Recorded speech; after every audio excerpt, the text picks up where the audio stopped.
Khati wa tadis ba'al khalikum. Bonjour tout le monde, wa sahlan. J'espère que vous allez bien, Zulfillawen.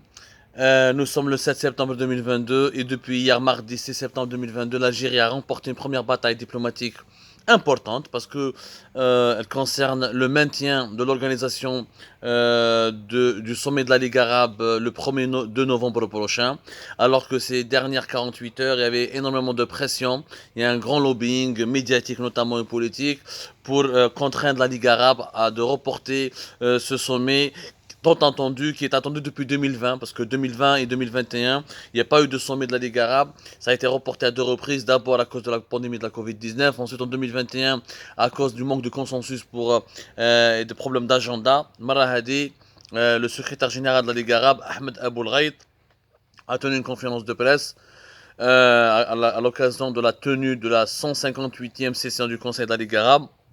Où il a clairement affirmé qu'il il a été finalement décidé de tenir le prochain sommet arabe en Algérie le 1er de novembre prochain.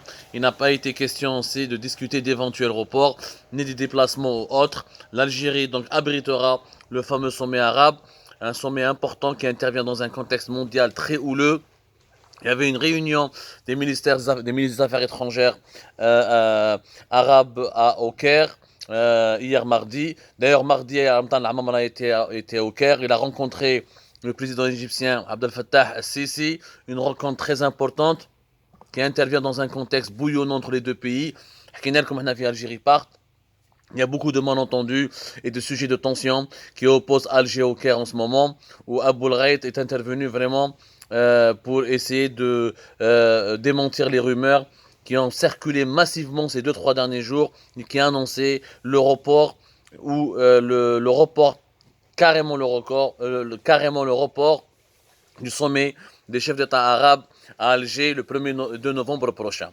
Alors, نبداو première partie نهضروا على لي رومور هادو منين جاو. لي رومور هادو حكينا عليهم وسيله اعلاميه معروفه وعندها تاثير كبير في الساحه الاعلاميه العربيه. العربي الجديد qui est basé à Londres, financé en partie par le Qatar, avait cité des sources diplomatiques égyptiennes où ils sont العربي الجديد ils ont de bonnes sources, des sources diplomatiques égyptiennes qui confirmaient l'existence d'un consensus entre des responsables égyptiens et des responsables des pays du Golfe pour parler de la difficulté de tenir un sommet arabe et de demander le report de ce sommet à une date ultérieure. Et ces responsables et ces sources diplomatiques reprochaient à l'Algérie ses positions envers l'Iran et son rapprochement avec l'Éthiopie, alors que l'Éthiopie et l'Égypte sont en bord d'une guerre froide et qui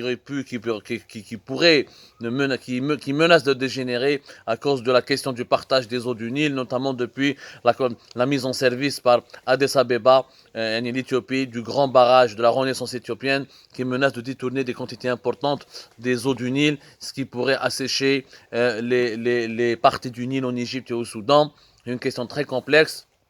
Les sources ont dit que la situation est très compliquée avec l'Algérie. L'Algérie qui a rompu ses relations diplomatiques avec le Maroc, qui n'est pas en bon terme avec certains pays du Golfe et qui entretient maintenant des tensions avec l'Égypte, ne pourrait pas accueillir ce sommet arabe. Donc les rumeurs ont beaucoup circulé où Nioum Aboul Ghait a démonté ces rumeurs. Cela signifie que au cours de la réunion, les malentendus de l'Algérie a certainement fait des compromis.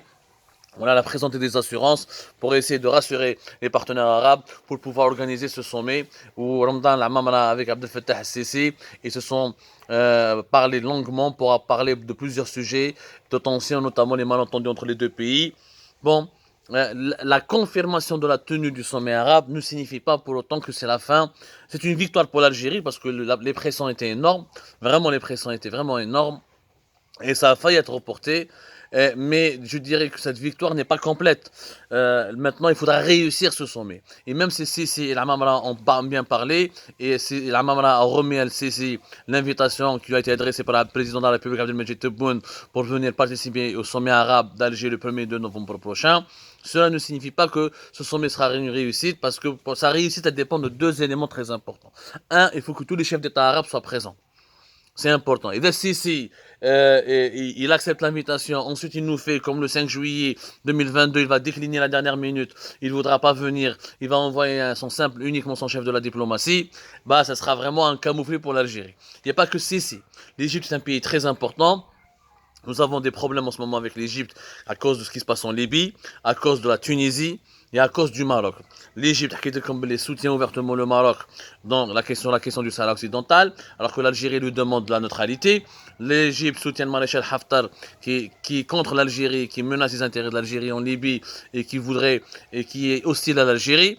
Et en Tunisie, l'Égypte est en train de se rapprocher dangereusement de certains militaires tunisiens et au risque de les pousser, de les inciter à faire un coup d'État contre le président Kais Saïd. Donc c'est les trois dossiers qui opposent l'Algérie à l'Égypte.